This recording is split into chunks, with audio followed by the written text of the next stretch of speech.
he went from a horrible situation to a little bit better, but it's still a horrible situation. Yeah, it's an improvement, but it's still an F. F! It's an F! It's an F! Of course it's an F! Is this make or break for Matt Turner? Or do you think because of the relationship that he is establishing with Pochettino that maybe he has a little bit of a longer leash and some wiggle room? Well, the longer leash is due to the lack of quality in this position, the depth. So he is the best goalkeeper. That's why he's playing. Can I just throw out an example of a backup goalkeeper that produced for the national team? And obviously, I think we're talking about two different calibers of goalkeeper. Sure. Sergio Chiquito Romero was the eternal backup everywhere he went. I think the only place that he got playing time was at Sampdoria. He was the backup at Monaco. He was the backup at Manchester United and backup somewhere else. I don't remember when Argentina got to a World Cup final in 2014. And who are the other goalkeepers? Nahuel Guzman, perhaps. They were playing, and the guy from Estudiantes. But it was also a product of not having a deep pool of players at the goalkeeper position. Right, nor do we. Exactly. Yeah, and yes, you lose sharpness, and yes, I'd rather, in a heartbeat, I would probably take Chiquito Romero in that time than Matt Turner now, but being honest with this situation, you know, he's not envisioning a different reality. He knows where he's at. He knows exactly where he's at. And it sounds like the conversations that he has had with Mauricio Pochettino has acknowledged his situation, but is also willing to give him these opportunities. So that's a very big positive for Matt Turner. But him and along with a few other guys in this current camp right now, there's some big implications, I think. So we're going to kind of go through some of these players and decide whether or not this camp is a make or break camp for them. And let's start with Matt Turner, Charlie. You gave his move to Crystal Palace an F, a very adamant F the other day. Yes, it's like he went from a horrible situation to a little bit better, but it's still a horrible situation. Yeah, it's an improvement, but it's still an F. F! It's an F! It's an F! Of course it's an F! Is this make or break for Matt Turner? Or do you think because of the relationship that he is establishing with Pochettino that maybe he has a little bit of a longer leash and some wiggle room? Well, the longer leash is due to the lack of quality in this position, the depth. So he is the best goalkeeper. That's why he's playing. He's the best goalkeeper. Don't you think that his position is every camp? It's make or break because you aren't playing. Yeah. Correct. So the moment you make a mistake, it's an opportunity for the door to be open for Pochettino to think, maybe we should try somebody else. So it's make or break in the sense of being the one because you're not playing. So it's proved to me that you can be the one as a backup. All he has to do, Pochettino, is look at the 2022 World Cup. He was a backup. But he outshined Ramsdale, who was the number one and a backup for England. The point is, if you produce when your number is called and you're the best player, regardless of his club situation, he will be given the chance to play because no one behind him has outshined him.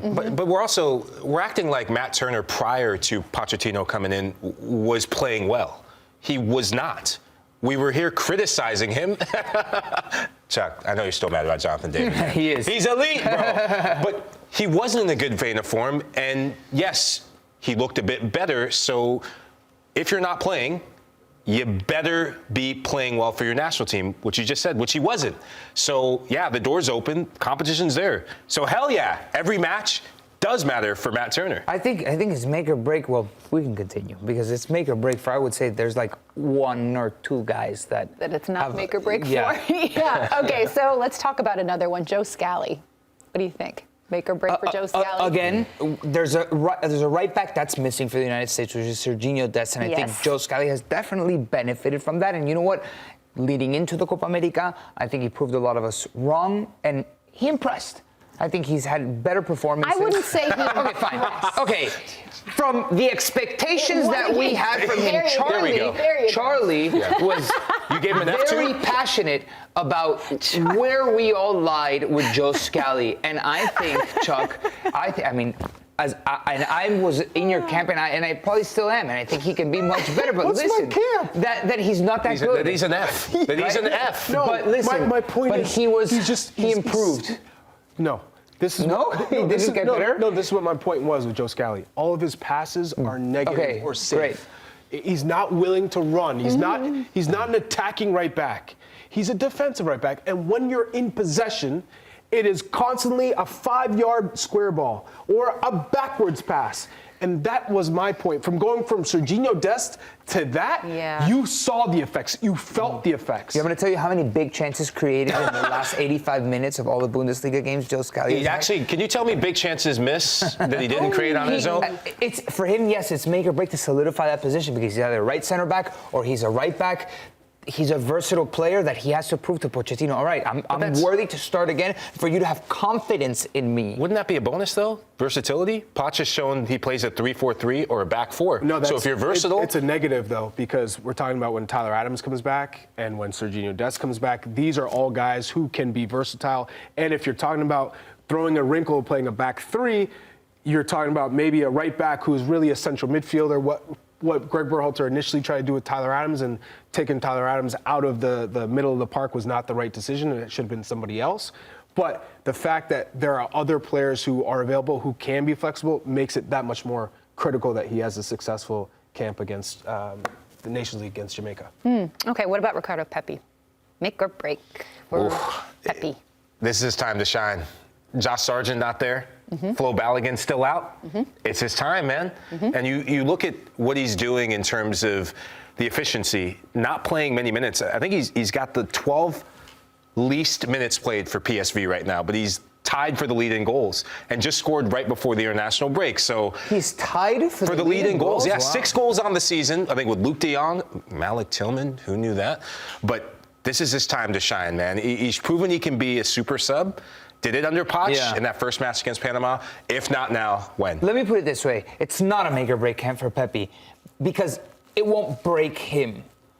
But the opposite, if he plays bad, it's not going to be the end of Pepi. Okay. But if he plays well and he scores, his stock and his position within this national team makeup can rise. What's your confidence level that he can do that? Out of 100? Yeah. Remember Brendan Vasquez, too. 60? Could be a make or break camp for Brendan Vasquez. Big opportunity. It's not about him. It's not specifically about the confidence in him. It's the confidence in the system to help him get in a position to score. So it's more about the way they play. Yeah.